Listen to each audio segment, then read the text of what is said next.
Hello, my name is Ryan McDaniel.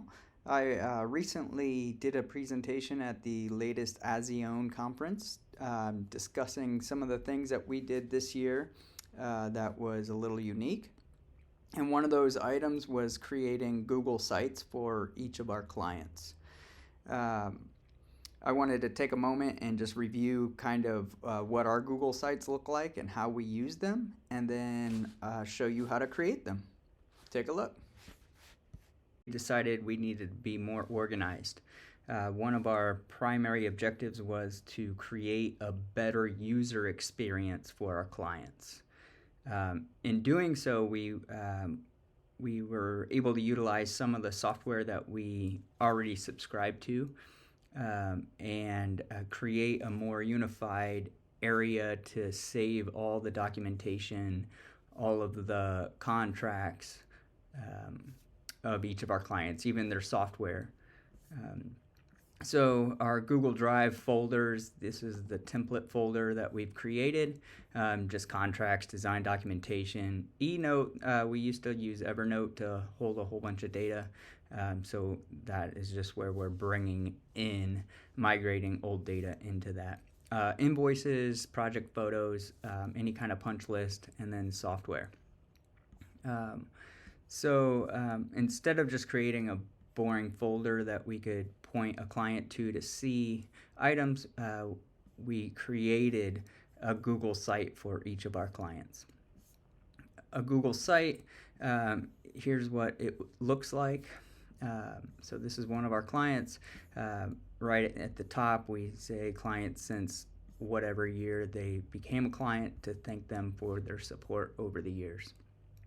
And we then create buttons that leads to different items, such as contracts, archive contracts, current contracts. So as you click into them, you can pull out any of the current contracts that we're working on for that site.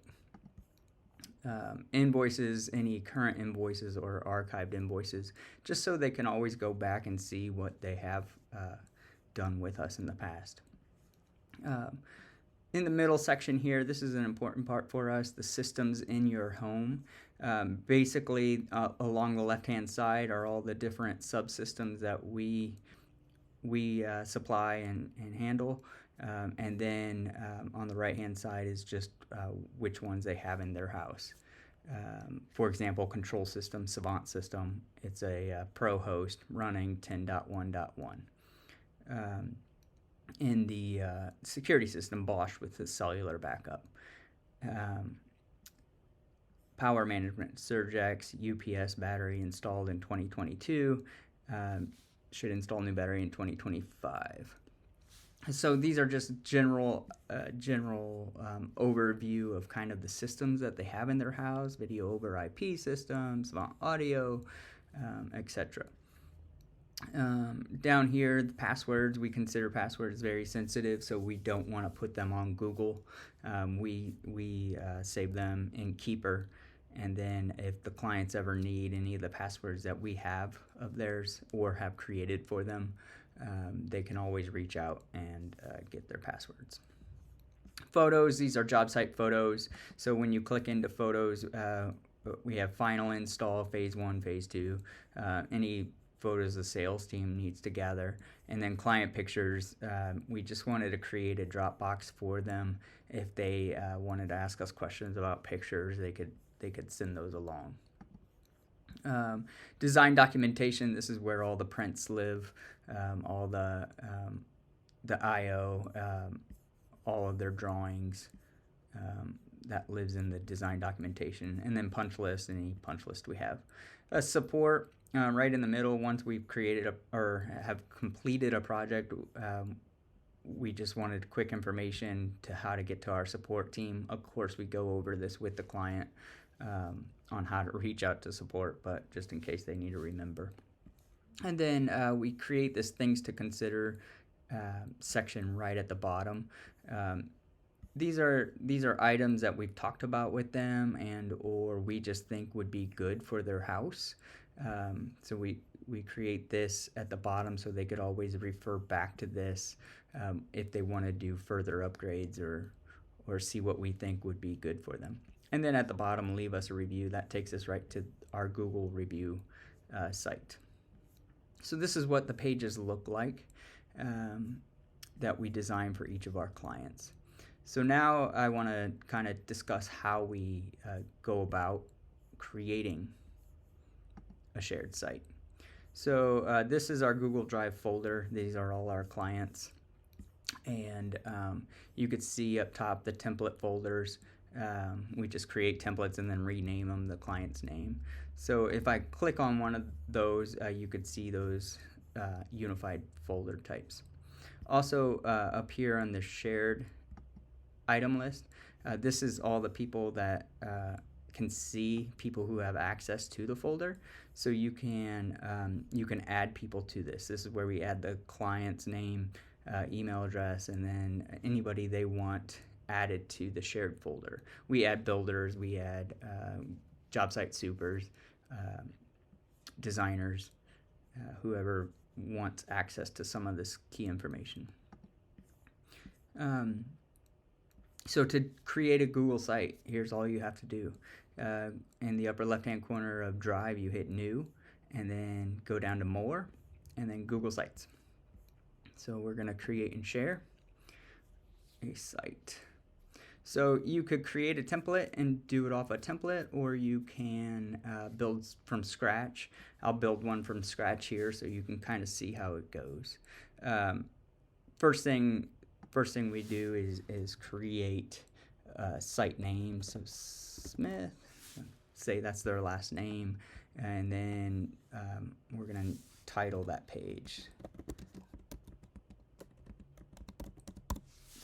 And then say we want to add a photo to this background, so you're just going to hit upload. I will, let's grab just any picture, and so you can add any photo you want. You can also add your logo to the site, so I like to add our logo.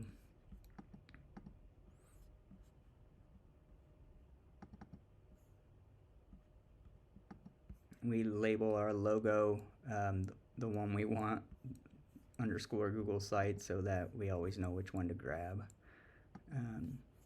Okay, so now this is the very beginning of Google Sites. You can obviously change that photo however you want. I would definitely resize that and make that look nicer, such as that one. Okay, so first section we want to do is just add a text box. So you're just going to click on the right hand side text box, and then when I'm creating these, what I do is go to a current one that I already have and then just copy and paste. So I'm going to copy this, I'm going to paste it over here, I'm going to change any data that needs to be changed. The next thing you can do is create those buttons. So if you want to create a button that links you right to the contract page, you can come over on the right hand side and hit button and label it, and then you're gonna go find the link. So in my browser in the upper left is their folder, so you're just gonna go to this folder, right click, and then say get link. You're then gonna copy that link and then close that out, go back to the page and paste the link and hit insert. So now we just created this contracts button that will lead you right to that page. You can then do that for other items as well. So I'll enter a button called design documentation. And now I'm going to create a link right to the design documentation folder.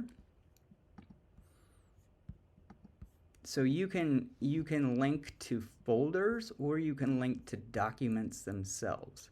So I'll show you an example of a link to a document itself, and then come back to this creation page. So on this client's folder, when I hit design documentation, it's opening a PDF. So it goes right to the floor plan view.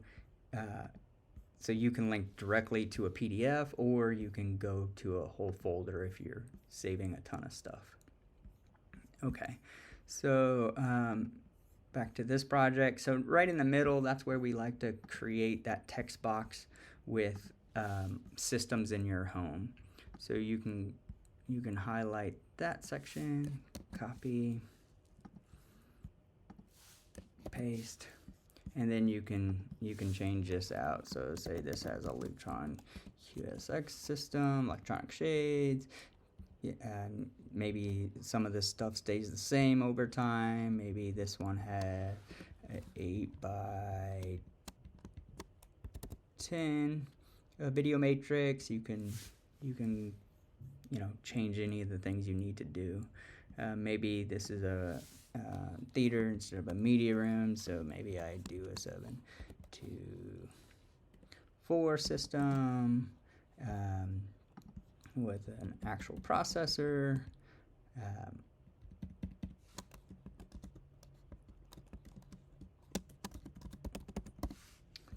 Just key information that I want to know if we're ever troubleshooting this, or if the client ever just wants to go in and say, what kind of surround sound system do I have? Oh, I have a 724 system. So you can make any of those changes that is pertinent. I also changed the background color on that so it stands out. So you just do that by highlighting this section and change the section color. We always want to put the passwords information in, that they're sensitive, just so that people aren't asking for us to put their passwords here. It would be a really convenient space for us to put passwords, but we don't want to. So under style 3, that's where we change it to the darker color and make that really stand out. You can also change those colors in the themes here. So if you wanted to change it to whatever color you want, it's fairly simple to do. When you change a color here, it changes it on the buttons as well. So that's kind of just a central theme color. So that is pretty much it. I mean, you can copy and paste any of these sections over that is important for that job. One thing we do is we create these right at the beginning of the sales process. So basically we can get our clients in there right away. Instead of contracts, we write proposals. We want them to start learning how to use this site right away. It shows us a couple things. If they can follow a link and click on a site to see their proposal, we know that technology-wise they're going to be pretty okay with going with a Savant system and being able to click around and operate stuff in their house. If they can't figure out how to follow a link and to get to a Google site, then we know that maybe the technology needs to be a little more simplified. So that's why we start that right away in the sales process. It also differentiates us from our competition. If we're creating these Google sites, they look fairly professional and unique. So it's something that our competition doesn't do, and really lets us stand out. So that's it. That's how you create a Google site. Once you created it, you basically just come up here to publish, and then you can create the website. Here's going to be the website. It's going to be sites.google.com, our company name, and then /Smith. If we change that to Smith Residence or whatever you change that to, name-wise, it will change to the Google site, and then you can hit publish. Once it's published, you can go view the published site. This is how other people will view it. So here's the published site. You can't edit at this point. You can just click through and view your site. You can always go back and hit edit this page. When we create permissions for our end users, we obviously just create them as viewers, not as editors, other than the client pictures. We let them pop in their own pictures. How the Google site really becomes full circle is for our support team. When we have a call come through and a service request, we enter our service requests on Monday. So our office manager will take the call, the service request will come in, and so let's just add a test item here to a service request. And then I'm gonna enter a client's name. So if the client has a Google site, then it'll pop up here. And the description just say remote is not connecting. So this is just a test site, remote's not connecting. Well, I don't even know what remote they have. So as soon as I assign this to a person to deal with, instead of trying to figure things out and go search, they can just click on this Google site. They're calling about their Elkhart house. So now I can go in and see exactly what control system they have and what remote controls they have. So it narrows down for our service team. It gives them quick view on things they can do quickly. Door locks, August locks, or power management, watt box. Oh great, I can reset some stuff. So anyways, that's how we kind of circle back around and quickly use Google Sites for helping troubleshoot items. All right, well, that's Google Sites. That's how we create them. That's how we use them. And it really kind of differentiates yourself in the market. If it looks nice, you can create it for your clients. Let us know if you have any questions. Thanks. Found this video helpful. You can like and subscribe to our YouTube channel. As we get more and more comfortable with this platform, we'll start posting up some other creative ideas that we come up with that are useful for our industry. Thanks for watching. Have a good day.